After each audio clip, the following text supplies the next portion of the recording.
Kayode Special Offences Court on Tuesday discharged and acquitted the former Minister of Aviation, Fani Kayode, of the charge of medical forgery leveled against him by the Economic and Financial Crimes Commission (EFCC). EFCC had on November 11, 2021, charged Fani Kayode on a 12-count charge of procuring and execution of documents by false pretense, use of false documents, fabrication of evidence, and use of fabricated evidence. Justice Olubunmi Abike Fadipe, while delivering ruling on the no case submission filed by Fani Kayode's counsel Wali Balogun San, held that the prosecution failed to establish a prima facie case against the defendant.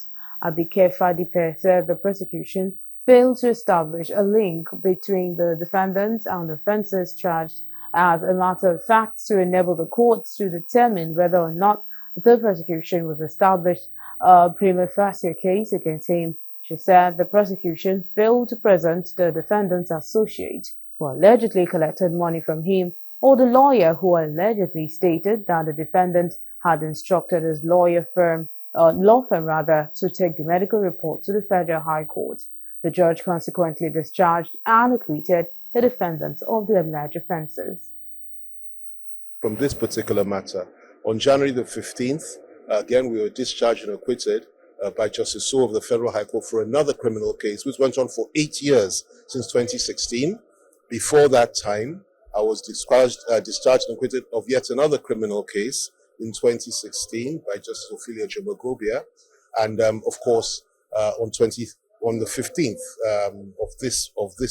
of January, Justice Soho, I was acquitted of yet another criminal case. And there was another one that we won on the Court of Appeal. So 4 criminal cases by the EFCC in the space of the last 18 years has been quite an ordeal for me. Financial crime is an issue which Supreme Court has decided upon, and this is what we brought to the attention of my Lord, and my Lord agreed, as she's bound to do, with the Supreme Court with respect to the economic and what constitutes economic and financial crime.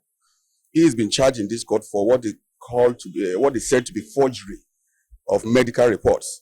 Now, the question that we raised before the court is that alleged forgery of medical report is not an economic crime. It's not a financial crime, and the court agreed with us.